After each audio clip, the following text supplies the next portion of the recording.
अस्सलामु अलैकुम वरहमतुल्लाहि वबरकातुहू। अल्हम्दुलिल्लाहि वस्सलातु वस्सलाम अला मन ला नबिय्य बअदा अम्मा बाद। कुल इन्नल मौत अल्लज़ी तफ़िरूना फ़इन्नहु मुलाक़िकुम सुम्मा तुरद्दूना इला आलिमिल ग़ैब वश्शहादति फ़युनब्बिकुम बिमा कुन्तुम तअमलून।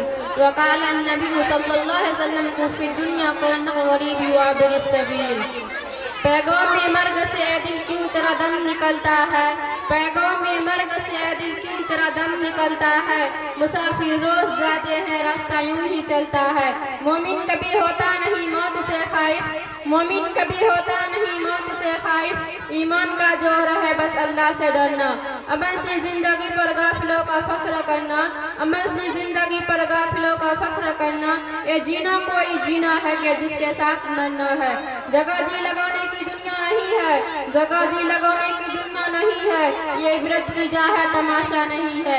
एक दिन मरना है आखिर मौत है, एक दिन मरना है आखिर मौत है। कर लो जो करना है आखिर मौत है।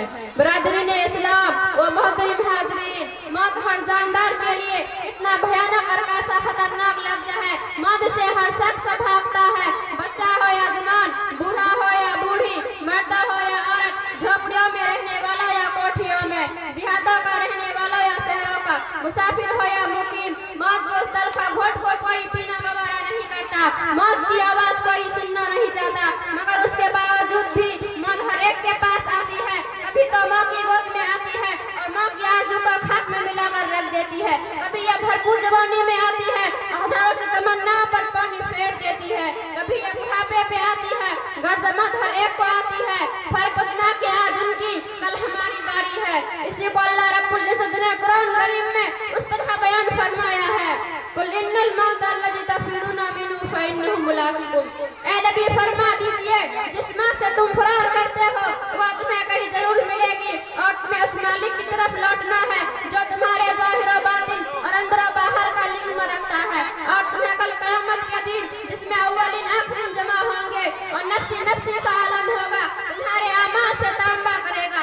अगर तुमने खुदा और उसके रसूल की इताअत व फरमा बरदारी में जिंदगी गुजारी तो नाम अमाल तुम्हारा दाया हाथ में दिया जाएगा और फरिश्तों से कहा जाएगा इसे जन्नत में दाखिल कर दो। और यह पैगाम सुना दो कि अब कभी भी तुम्हें मौत नहीं आएगी। और अगर तुमने खुदा और उसके रसूल के कानून को तोड़कर और मखलूक खुदा को तकलीफ देने में जिंदगी गुजारी और तुमने हलाल को हलाल और हराम को हराम नहीं समझा था, रिश्वत और सूद से तुमने अपनी जेब को भरा था, यतीम और बेवाओं की दौलत पर डाकाज़नी की थी, तो कल क़यामत के दिन नाकामी का झंडा पीछे की तरफ से बायां हाथ में पकड़ा जाएगा और फरिश्ता से कहा जाएगा उस कमबख्त को ले जाओ और जहन्नम में अंधा मुँह डाल दो। मेरे दोस्तों, दुनिया में इंसान दौलत कमाने और हासिल करने की बड़ी कोशिश करता है। रातों में जागकर, दिनों में थक हार कर, खून पसीना एक करके जमा करता है। लेकिन जब इंसान को मौत आती है तो उसके रूह परवास कर जाती है तो लोग उसकी सारी दौलत ले लेते हैं। अगर उसके बदन पर कोई जेवर होता है, खा वह मामूली क्यों ना हो, उसे भी उतार लेते हैं। उसे अपनी दौलत के सिवाय कफन के कुछ हासिल नहीं होता, कोई चीज उसके साथ नहीं जाती, सारी चीजें यही पड़ी रह जाती है।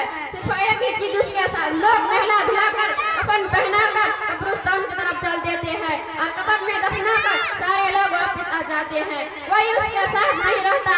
आज दुनिया के कोई चीज उसके साथ नहीं है, सिर्फ एक ही चीज उसके साथ होती है और वो उसके अमाल है। अच्छे या बुरे कोई उसके साथ रह जाते हैं। इसी को हमारे आका जनाब ताजदार मदीना अहमद मुस्तफा मोहम्मद मुस्तफा सल्लल्लाहु अलैहि वसल्लम ने उस तरह बयान फरमाया है, मैयत के पीछे तीन चीज जाती है, उनमें से दो लौट आती है और एक रह जाती है। उसके पीछे उसकी औलाद, उसका अमल जाता है। औलाद और माल वापस आ जाते हैं, सिर्फ अमल साथ रहता है। अच्छे है बुरे सोचने का मकाम, वह अमल जो कब्र की कठिन घड़ी में काम आने वाला है, वह हमारे पास कितना है। वह आलो औलाद, वह मालो मता जो उस मुश्किल वक्त में हमारा साथ छोड़ देंगे।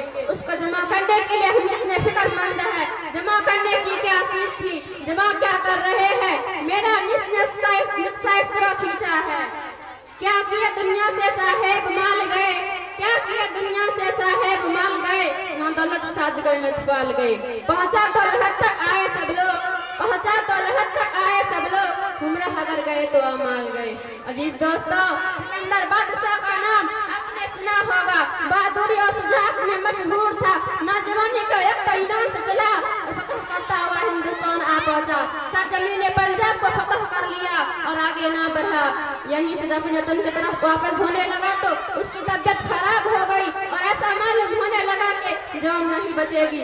उसने अपने वजीरों को बुलाया और कहा, देखो जब मैं मर जाऊंगा तो आप लोग मेरा कफन दफन कर देंगे। उन्होंने कहा, हुजूर जिंदगी भर हमने आपका नमक खाया है, अगर हमने आपका कफन दफन भी नहीं करेंगे तो हमसे ज्यादा नमक हराम कौन होगा। फिर सिकंदर बादशाह ने कहा, देखो अब मेरा आखिरी वक्त है और आखिरी वसीयत है कि जब मैं मर जाऊंगा तो आप लोग मुझे कफन पहना कर दफन के लिए ले जाए तो मेरा हाथ कफन से बाहर निकाल देना। वजीरों ने कहा, हुजूर ऐसा न फरमाइए क्योंकि इसमें आपकी बड़ी बेइज्जती होगी, क्योंकि आपका जनाजा एक बादशाह का जनाजा होगा और सारी दुनिया से देखने के लिए आएगी। जब लोग देखेंगे कि आपका हाथ कफन से बाहर निकला हुआ है तो पूरी दुनिया कहेगी, देखो सिकंदर कितना बड़ा लालची है, फतह करते करते मर गया मगर अब भी उसका लालच खत्म ना हुआ।